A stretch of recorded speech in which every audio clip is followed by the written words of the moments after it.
Turn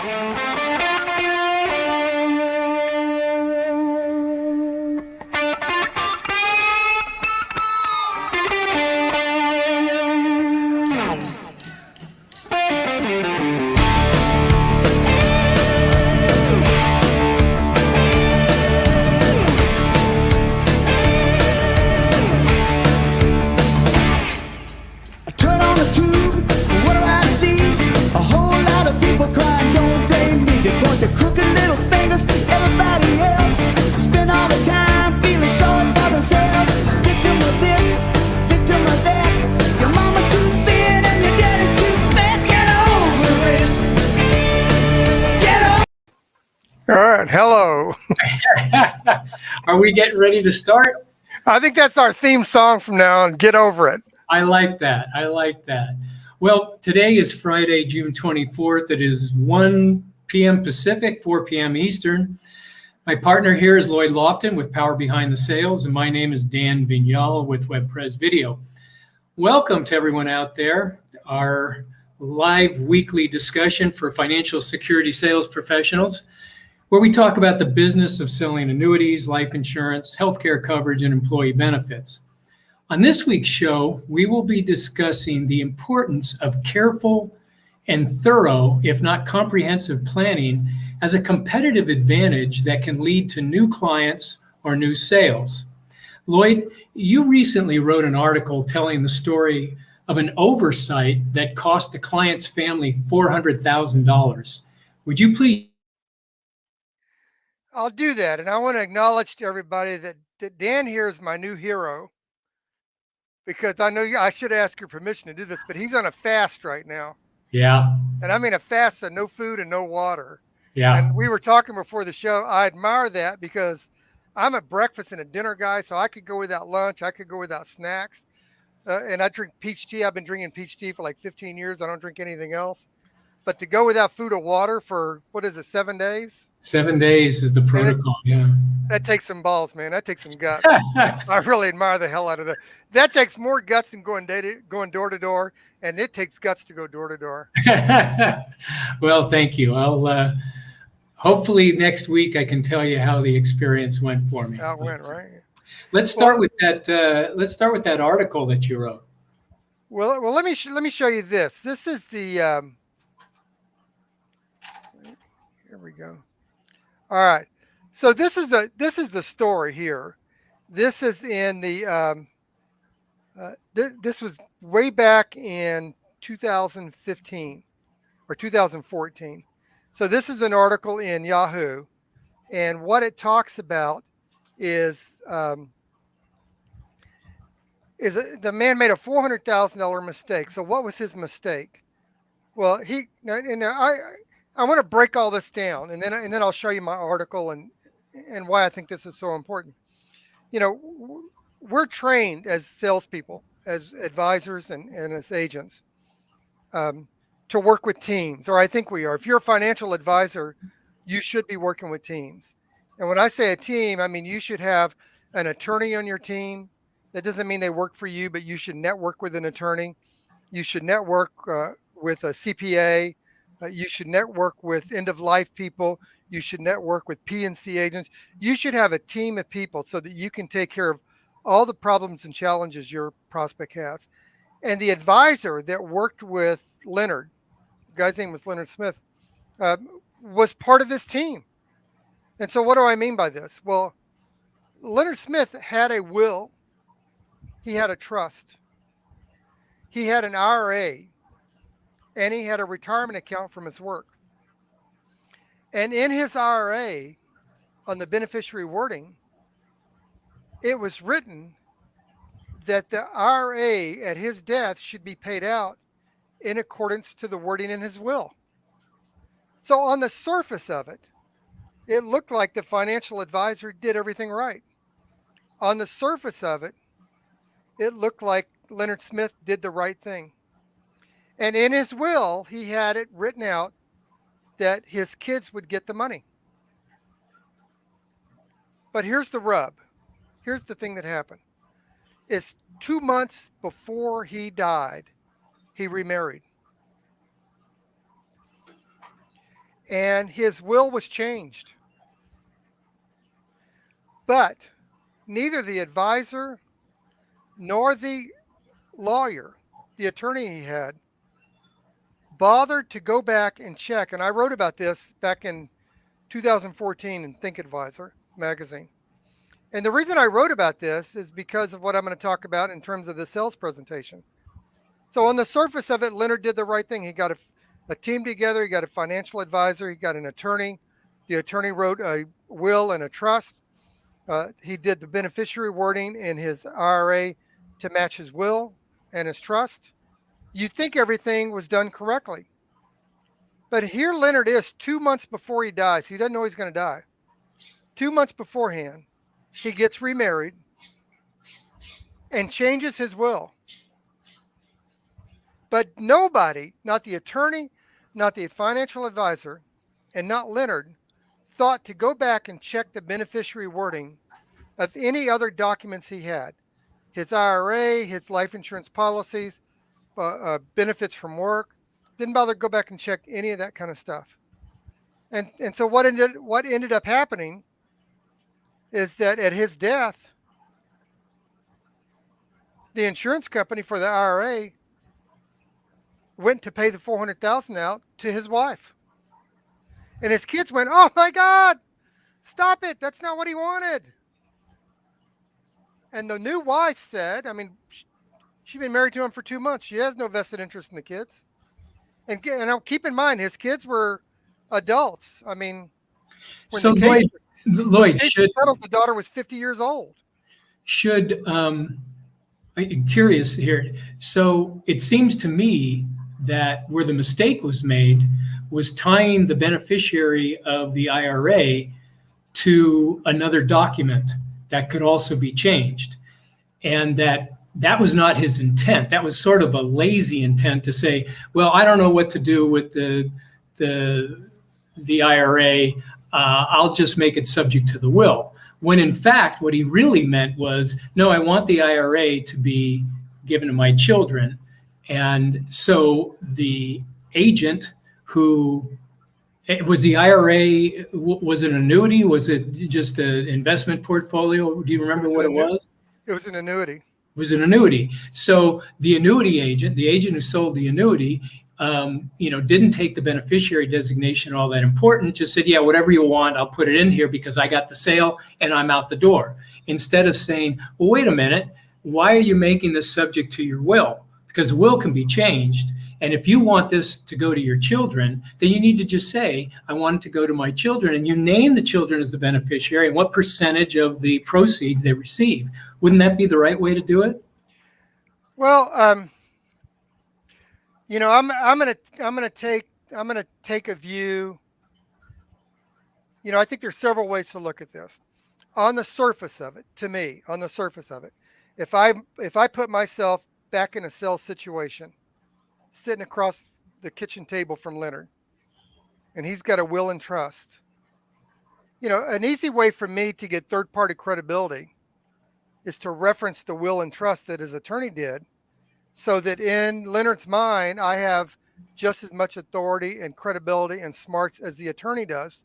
And so I take in my opinion, a very lazy way out of saying, pay this out according to the will. I mean, to me, that's kind of feels like that's what happened here. And I don't know that that's necessarily the wrong thing to do. I think it's a lazy thing to do. And here's one of the reasons why I think it's a lazy thing to do is, as you so rightly pointed out, and as happened in real life, life changes. The way you look at things today is not necessarily the way you looked at things 20 years ago. And so what happened is some years later, I think it was 8 years later, Leonard remarried. But to me, the biggest mistake. So yeah, you can go and you could say if they'd done a different beneficiary word in the IRA, none of this would have happened. But really, when the attorney changed the will for Leonard at Leonard's request, I don't understand why the attorney didn't say, I wonder if we have any beneficiary wording out there that this would be upset with. And Well, not only that, but the attorney would have said, okay, it sounds like the will left everything 100% to the wife. And so maybe it was the guy's intention to leave everything to the wife, even though they were recently married, and disown the children. I don't know. But the point is, the attorney should have said, hey, wait a minute, do you want everything in your estate to go to your new wife, or do you intend to disinherit your children? Again, that could be a mistake on the attorney's part, right? well, I kind of think that what happened is he did the IRA like this, so the kids would get the money separate from the will. Right. It's what I kind of think happened. Yeah. So yes, if you go to when the will was changed, the attorney was really lazy. But doesn't it bode the question? Did Leonard or his advisor tell the attorney when they took the IRA out, took the annuity out, hey, here's the beneficiary wording we used on the annuity? So the attorney knew that was referenced in the will. Maybe that was left out of there. I can tell you this: if the advisor had done his job right, he would have actually asked to meet with the attorney or talk to the attorney, because why would you put the beneficiary wording on an annuity beneficiary document to reference it as to the will without talking to the attorney and making sure that you're wording it correctly for that individual? Well, this is a perfect segue, I think, into our point here, and that is that in all estate planning, certainly estate planning, business planning, there's got to be, metaphorically to the NBA or basketball, you got to have a point guard or you got to have a quarterback. You got to have somebody who's in charge of the team, somebody who's paying attention to all of the components. And that someone, it could be the attorney, could be the CPA, could be the investment advisor, could be a financial advisor, the insurance broker, whoever is going to impress upon the client who's most responsible, who's willing to do that. And to establish yourself as the client's advisor, his go-to person, the person he picks up the phone and calls when there's a change or something going on in their life, like, hey, I'm getting married. I think I need to change my will. He might call, if the insurance agent is the focal point, he's the quarterback, and he's the relationship that they have. He calls up, maybe one of the first guys he calls to say, I'm getting married again, is that insurance agent, a financial advisor. And he says, I think I need to change my will, and I may need to change some beneficiary things. Can you take care of that for me? And the advisor says, of course, I've got your all your information here, and I'll contact the attorney. I'll contact your CPA for taxes and all of this stuff. I'll handle it for you. Now, I would say that so many agents and advisors say, there's no way I want to be that guy. I'm not in the planning business. I'm not a planner. I'm not qualified. I don't want to do that.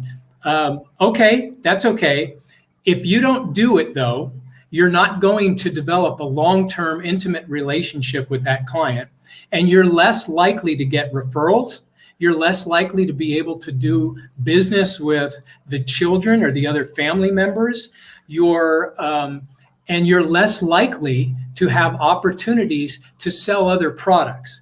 So it's really incumbent upon you to decide what sort of business you're in, what your strategy is.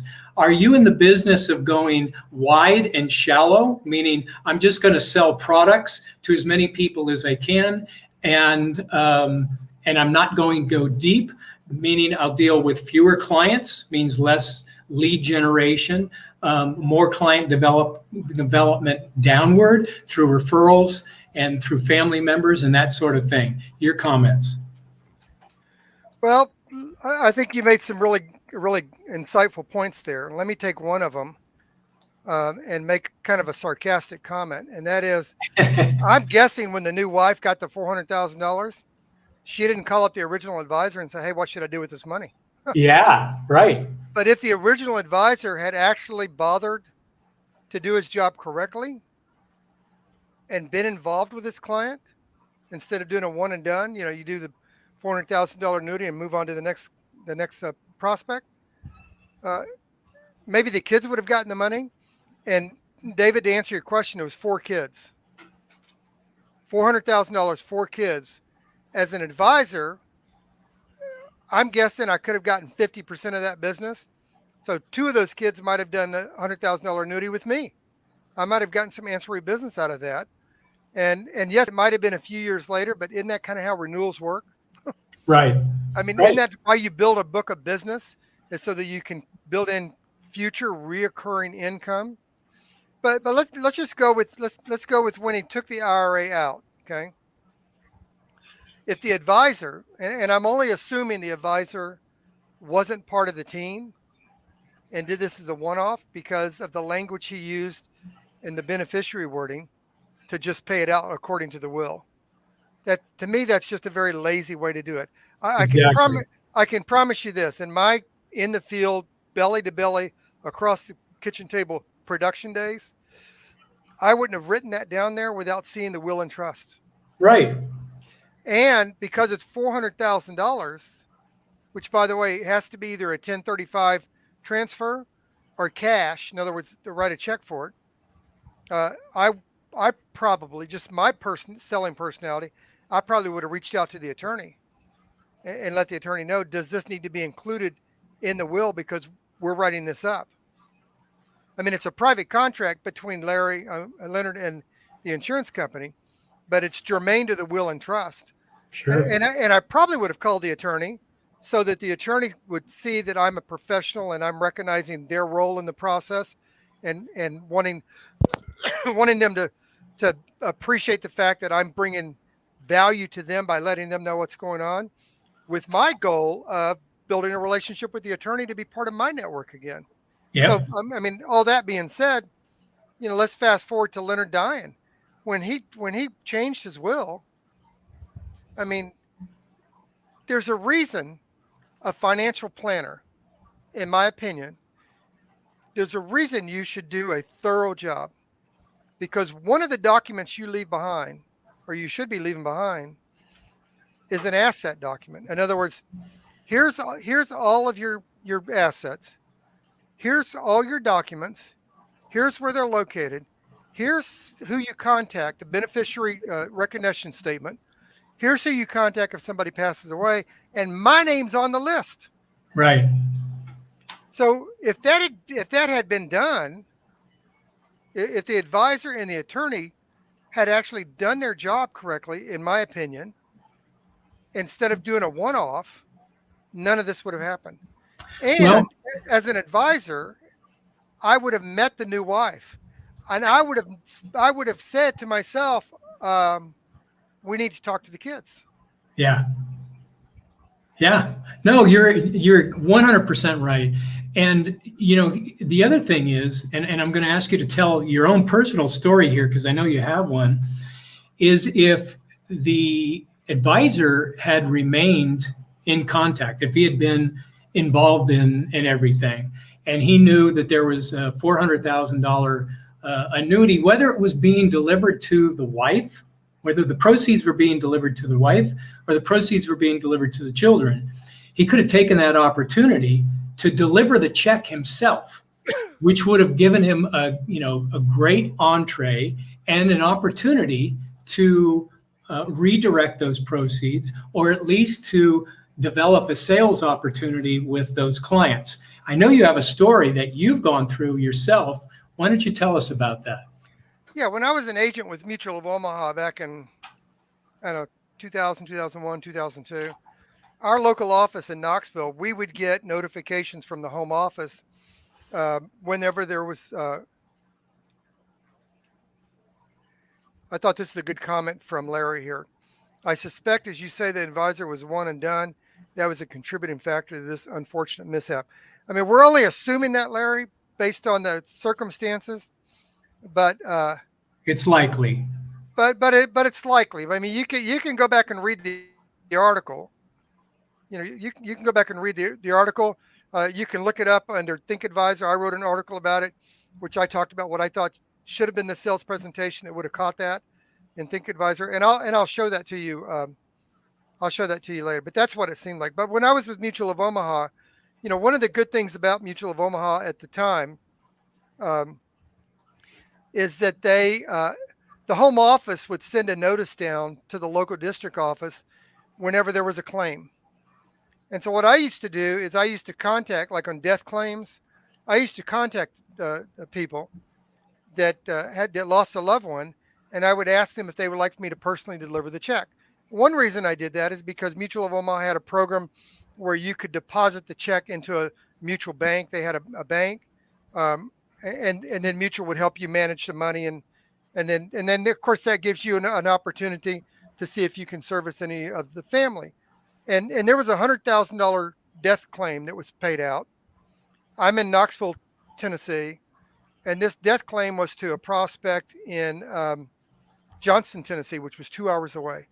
Nobody else in the office wanted to go deliver the check, so I said I would deliver the check. I called up, made the appointment, and where this check came from is this lady's brother died, and he had a son that was disabled, mentally disabled, and she had agreed to take care of this son. And so when I get to the house with the check and I hand her the check and I'm visiting with her, she's talking to me about how much work it is. She still works. I think she was like in her 50s. She still works. She and the adult son was like 20 something years old. Um, but she's working. She's taking care of him. She's having a friend of a friend's son is what I think it was, come in and help take care of this person like 3 or 4 times a week, in the morning, in the afternoon, sometimes in the weekend, running errands. And that threw up a red flag to me. And so I asked her, I said, can I ask you a few questions about this? And some of the questions I asked her is, let me ask you a question. This, whatever the guy's name is, John goes out and gets groceries. He come back, gets out of the car. He's walking up your nice walkway here.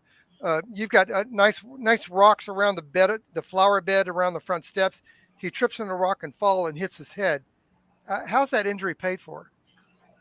And she's like, I don't know. I never thought about that. And I went on with what if he gets sick while he's working? The son your nephew that he's taking care of gets sick, gives him something. He has to go to the doctor. Is that considered a workers' comp claim? Do you have health insurance for him to file a claim on you? I mean, I just asked like 4 or 5 questions like that. And she was like devastated. She never thought about this stuff. Now, what was interesting about this is the reason she had this person coming in and helping her is she had a visiting nurse come in to check up on this young man she was taking care of. And they suggested she get someone to come in, but nobody did anything about it.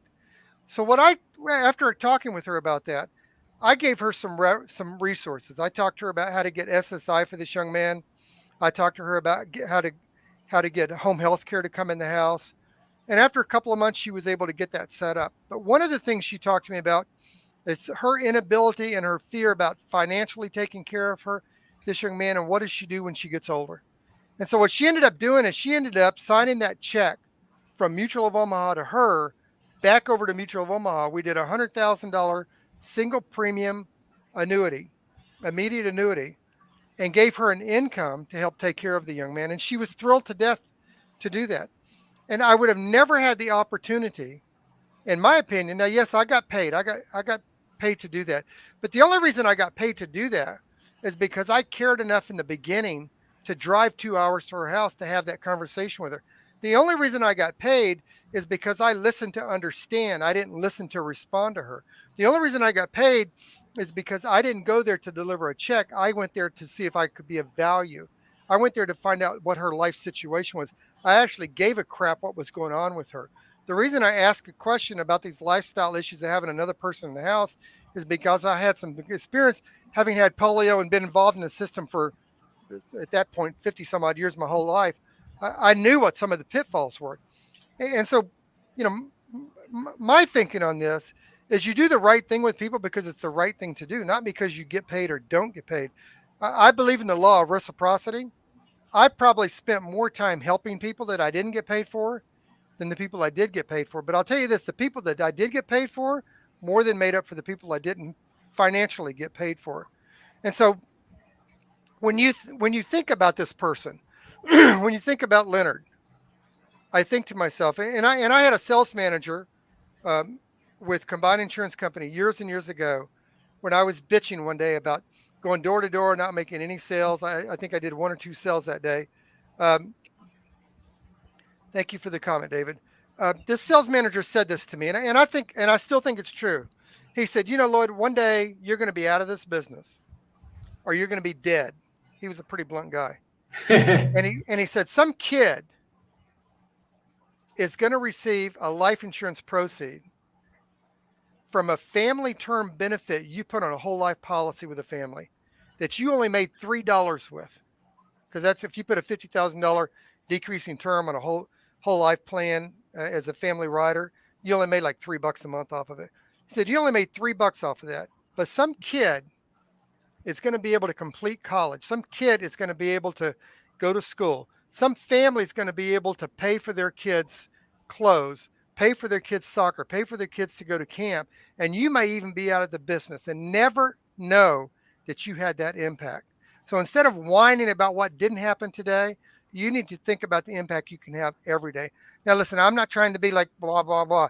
I didn't think about that all the time. In fact, I promise you, I probably didn't think about that 90% of the time. But I thought about it enough of the time that I think that our role is to be of value and bring impact to the families we work with. And I wonder what Leonard would think. I just wonder what Leonard would think if his spirit is sitting up in the courtroom over those 3 years that court case took place. I wonder what he would have thought about that financial advisor and that attorney.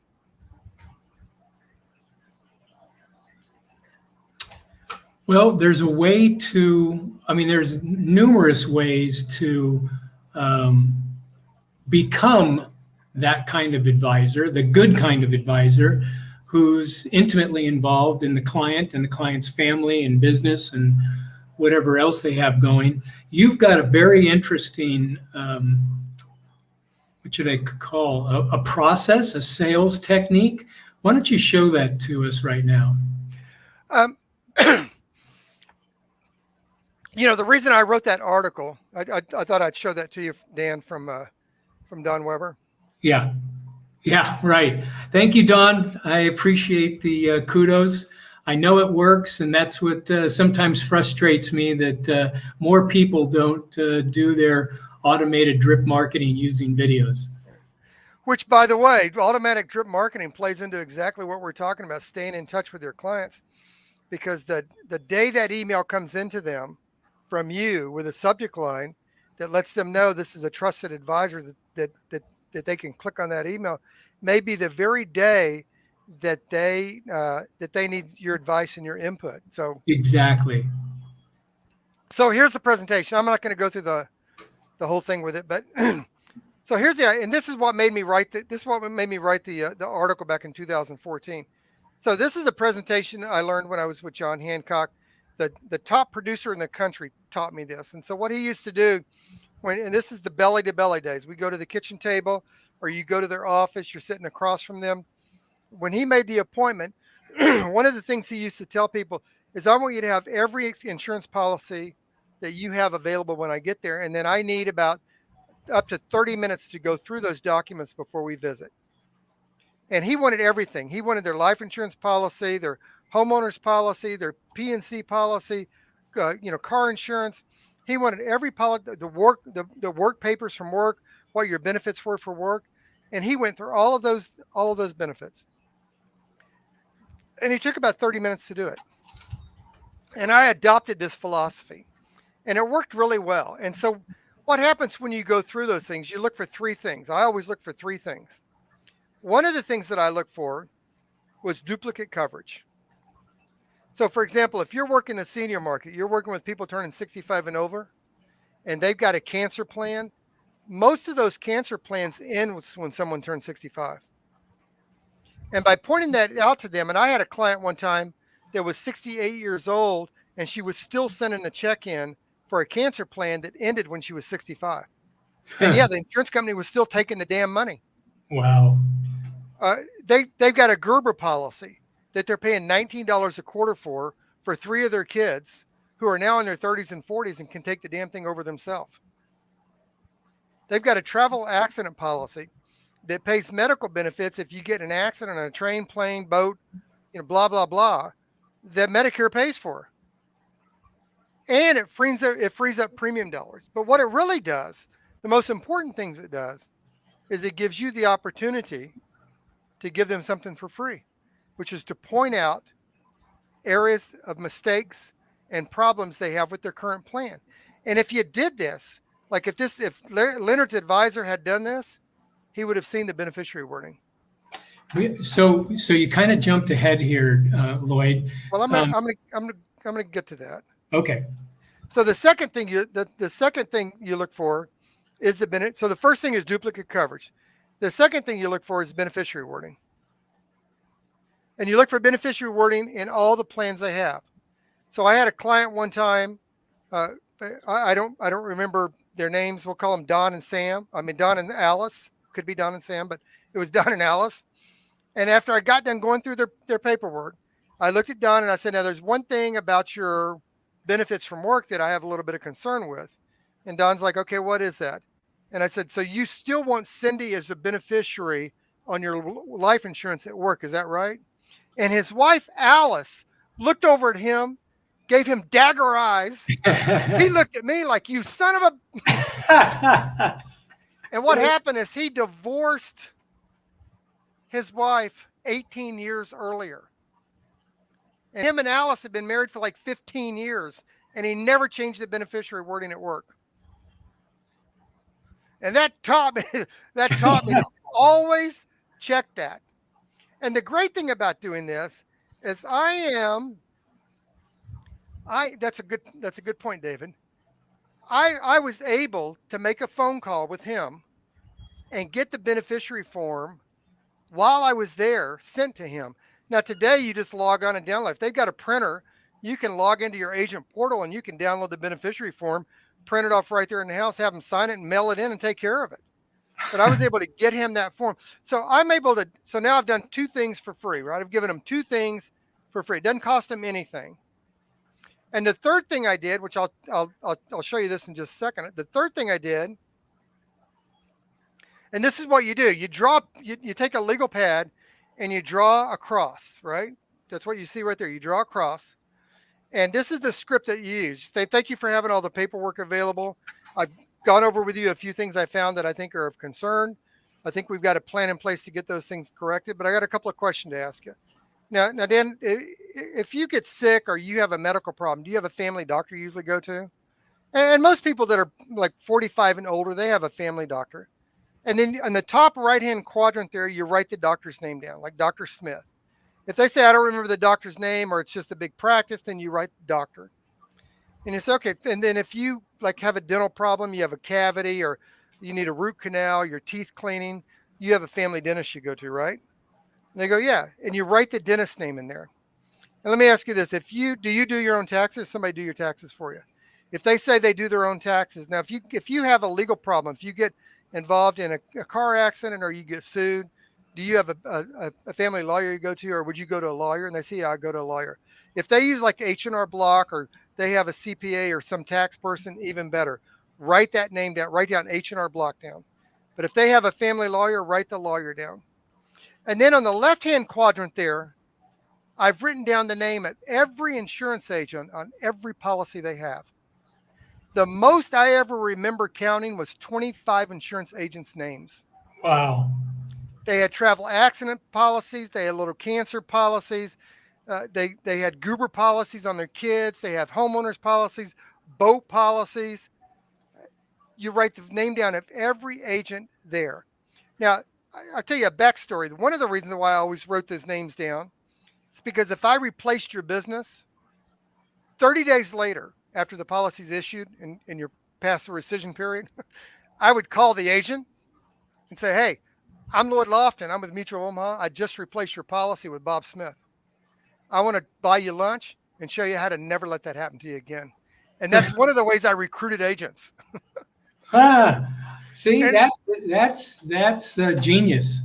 And over the years, I recruited some pretty good agents. And when they came on board with me, they were open to me teaching them how to do this because I just took their business. Yeah. But here's the most important thing. I have all the agents' names down there. Maybe there's 8 agents' names down there. And here's what I would say to people. I'd say, Dan, Alice, it seems like that in the most important area in your life, which is your health, you have a professional that makes sure that you stay physically healthy all the time, you and your family. Is that true? And they go, yeah. And I draw an X through the doctor's name. And say the same thing with your dentist to make sure that you have good dental health, that you don't have infections that go to your heart, and you have a good long dental history in your life. You have a professional that you go to. Is that true? And they go, yeah. I draw an X through that. And when you get your taxes done, you go to H&R Block. You've been going there for years. You have confidence in them. Is that true? Yeah. I draw an X through there. And then I draw a big circle around all those agents' names. And I'd say, but it seems like the most important area in your life, the area that can have the most devastating financial impact on you, your family, and your ability to pass your assets on to your kids the way you want them to be passed on, it doesn't look like you have one professional that handles all that for you. Is that true? And they would lean forward and look at those agents' name. They'd look at each other and they go, well, I guess we never thought about that. And I would draw an X across all those agents' names. And I'd say, Dan, Jane, I'm here to apply for that job. Is that okay? And they would sit up and they go, yes, Lloyd, it is. Makes perfect sense. And what happened is I took the mantle of credibility of the doctor, the dentist, the tax person, or the lawyer and put it on my shoulder. And now when I told them that I wanted to go through all of their finances and put together a financial plan, they bent over backwards to make sure I had everything. I didn't get any pushback if I said, I need to see your will, I need to see your trust.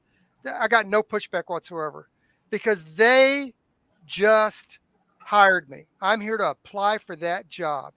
When they hand you the first paperwork, the first 401k statement from Merrill Lynch, when they hand you anything, they are hiring you and they will follow your recommendations. That also gives you the opportunity right then to say, let me tell you about my team. And my team, it includes your lawyer and your tax preparer. How the hell do they argue with that?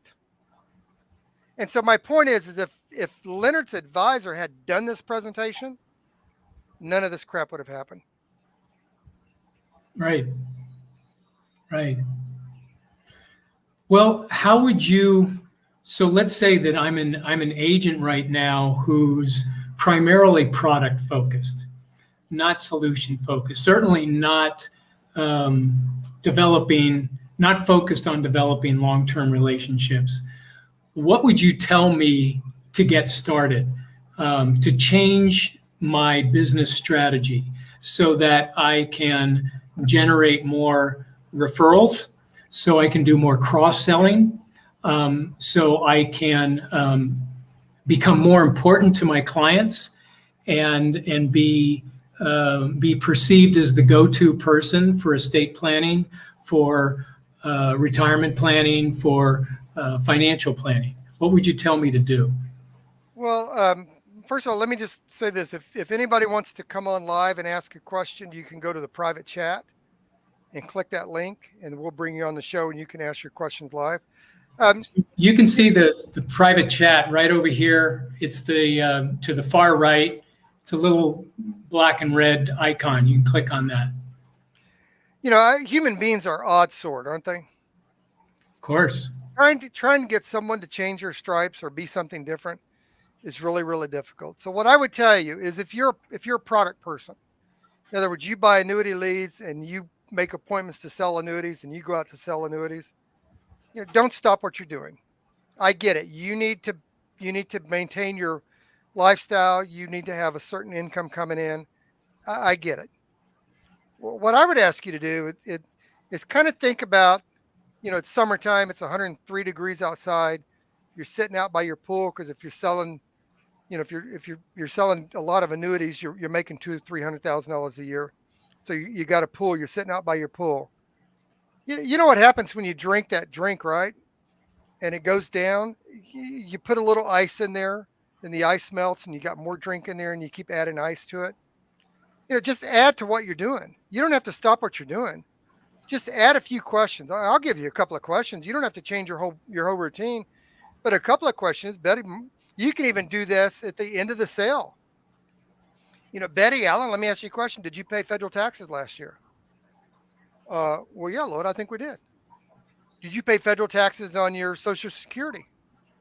Well, yeah, we sure did. But that really ticks me off, man. We paid in Social Security our whole life, and now they're taxing us on it. That's ridiculous, man. I'm really sick of that. They tell you, yeah. Well, what did they just tell you, Mr. Annuity Salesman? They just told you they have a lump sum of money out there in the marketplace, qualified money, that added to half their Social Security, took them over the $44,000 threshold that the IRS requires. And all of a sudden, their Social Security has to be taxed. And now you know that if they had repositioned a certain portion of that money into an annuity, they wouldn't have had to report that gain to the IRS. They wouldn't have gone over the $44,000 threshold, and their Social Security wouldn't have been taxed. And lo and behold, you just picked up more business by just asking 3 simple questions. You know that when they turn 72 years old, if they have the lump sum of money sitting out there in the marketplace, you know they're going to get an RMD check. So what used to be an asset to them has now become a liability, because now they have to report the gain on that RMD to the IRS and pay taxes on it. And if that adds and takes them over the $44,000, their Social Security will be taxed. Did you know that a long-term care premium is actually health insurance and it's tax deductible? These are just some of the simple questions you can ask while you're doing what you do really well, which is sell an annuity to add tack on business. And I know salespeople say this all the time. Well, Lord, there's a lot of money in annuity. There's no renewals in annuity. Wait a minute now. A 5-year deferred annuity renews in 5 years. And you're going to roll that money over into another instrument that you're going to get paid on. So you've got renewals coming in. You do a ladder annuity. You do an 8-year deferred annuity, 5-year deferred annuity, a single premium immediate annuity to pay for their Medicare supplement, long-term care premium. I mean, there's so many things that you can do in the house with that annuity product that you sell, while at the same time taking an extra 15 minutes to inform them about a few things: duplicate coverage and poor beneficiary wording. It doesn't cost you any money to do that. But if you find that they're spending money on duplicate coverage that Medicare covers, if you find there's beneficiary wording that's inappropriate and you correct that, your clients have siblings, they've got kids, they've got other people they refer you to. And because you are an honest, trustworthy financial advisor, we know what you're going to do in 9 months to a year. You're going to meet with them again to review their situation, and they'll refer people to you, I think. I mean, I don't know if that's the answer you're looking for, Dan, but those are the kind of things that I would look for. I don't think you have to stop what you're doing. I think you learn to add new ice cubes to your drink while you're sitting out by your pool. Yeah, I would totally agree. I'm the drip marketing database king. I mean, that's my preach. And so in addition to what you said, adding new questions to either a closing presentation or maybe a follow-up presentation, an annual review. But I would say the other thing is, okay, and we just, Donald, we did a little case study with Donald Weber, who's on the call today, I think, and talked with him about, he had a great database of mostly Medicare Advantage, Medicare supplements, but mostly health insurance products. And he said he wanted to expand his business in life insurance and annuities. We said, okay, don't stop doing what you're doing, but add to it. And by adding to it, I meant, take that database and start dripping on them. And he did. And he just started doing it a couple of weeks ago. And he just said a few minutes ago that, hey, it's working for him. It's the drip marketing is generating new sales opportunities with his existing database. And, if you've been in the annuity business or you've been in the life insurance business for any number of years, you've accumulated sales. and you've accumulated data, and those data sets are the names and email addresses or phone numbers of your contact list. And you don't have to. The old days, we'd pick up the phone and we'd call. And if you had a good relationship, they pick up the phone and you would say, "How are the kids doing? What things going at work?" I mean, you treat them kind of like a friend. That was the old school. That's an old way of doing it. We don't do that anymore. It's not as efficient. People don't like to be called all the time. But if you can automate your weekly marketing, and I like to say this is like a virtual billboard. So you think about the times that you're driving to your office, and you're, whatever you're doing on a regular basis, you probably take the same route every day, or several times a week. You go down the same street. Maybe it's downtown, maybe it's out in the country, but there's always some sort of signage or billboard. And as you go through, your eyes are always drawn to the billboard. After a while, you probably memorize the billboard unless it changes regularly. But that billboard is like drip marketing. It's dripping on you. Every time you drive down that road or that street and you see that sign, so it might be a billboard. It might be, I use this analogous example. You're driving down the street and there's a furniture store on the right, and they blowout sale, or furniture, certain types of furniture, whatever it is, and you go by and you see it all the time. Maybe you've been looking at it for 2 years. There's a furniture store there, but you get home one night and your wife says, "I am so tired with this shoddy living room furniture. We need a new furniture set." What's the first thing that comes into your mind?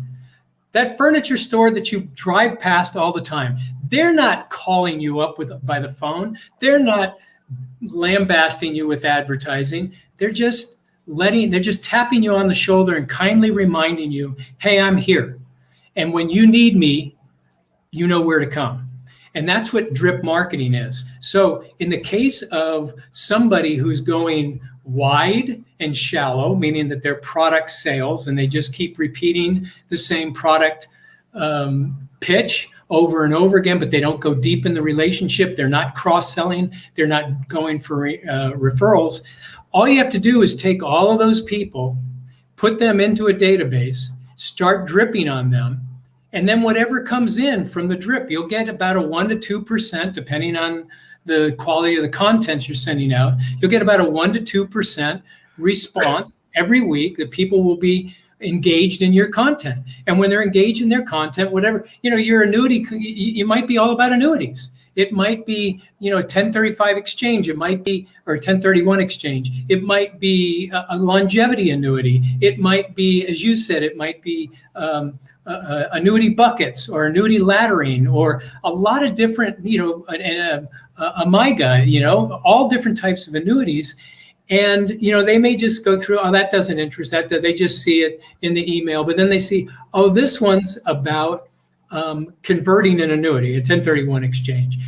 I've been thinking about that. I've got this old annuity, and then, in our case, they watch a video and explains to them why they should want to replace that. But now they're engaged and say, "Yeah, I might want to replace an annuity." That's a sales opportunity that you never would have had because you're just product pitch focused instead of relationship focused.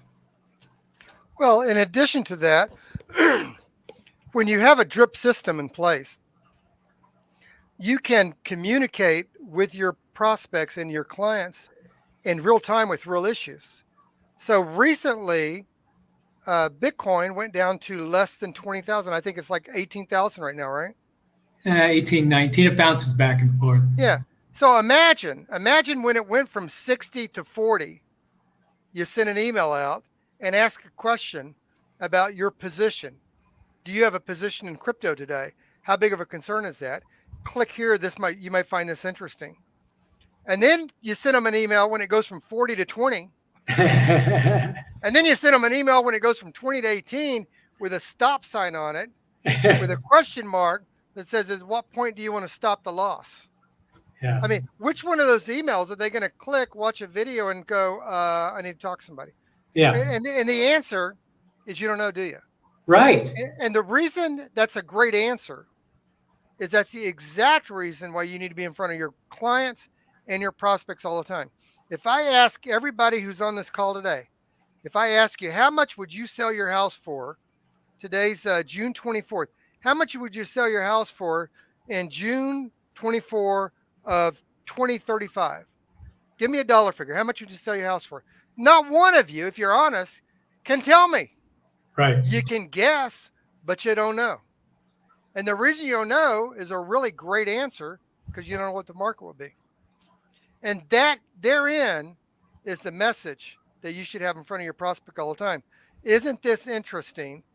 And then give something interesting to them. Isn't this interesting phenomenon that's happening in the marketplace right now? I'm not going to talk about politics or social issues, but if I was doing social marketing right now, the 3 Supreme Court decisions that happened in the last 2 days would be all over my marketing. Yeah. Because everybody's thinking about it. On Monday and Tuesday, I would have been all over the retail the retail producer price list and the wholesale price inflation cost, because that was all over the news on Monday and Tuesday. Yeah. And so being in front of our prospects, and that's the point of today. The point of today is, it feels like, I'm not saying this is true, but it doesn't feel like anybody was in Leonard's corner. I'm not saying his kid's corner. I'm not saying his new wife's corner. But Leonard's dead. If Leonard was alive and this mistake had been pointed out, and his wife and kids wanted to fight about it, they'd have to fight him. And he's around to defend himself. He's dead. Nobody can defend what he actually wanted to have happen, and nobody knows, because, in my opinion, the attorney and the financial advisor did a one and done. And they didn't care. And it takes 15 minutes. 15 minutes to look at the policies. It adds tons of credibility to you. Let me check the beneficiary wording. To explain the common accident provision to them. Let me just check that real quick and make sure there's no change in that. If they don't want to have you check that, that's okay. As long as you're comfortable knowing that if this happened and you describe the circumstances, you worked for 40 years, you're retired, your wife's a little bit tired of you being at home. You've been at home for a year now. She's not sure retirement's that great because you're around all the time. You go out to the bar with the guys, you go on a fishing trip, you come back, you take your wife out to dinner, a Mack truck hits you. They can't decide whether you died first, your wife died first. They decide that your wife died first and then you, and now all of a sudden one of your kids is left out. Are you comfortable with that? Well, I'm not comfortable with that. Well, let's look at your beneficiary wording and make sure that doesn't happen. What I have to present takes 15 minutes. If I stay longer than that, because you want me to, right? It's an easy concept to do, and you can do your annuity sales. If you're a product salesperson, God bless you. Just add some ice cubes to your water. That's all we're saying. Yeah, that's a good point. We still have a few minutes here. I don't see any questions. I did want to make a note. Oh, thank you, Don. I did want to make a note of an article that maybe all of you have seen. I don't know if you subscribe to Think Advisor, but I got one today with an article, a slide presentation on what do you tell clients in a crashing market. So you had mentioned the Bitcoin, but even in the bond and stock market, we've had a big sell-off in the last month or so.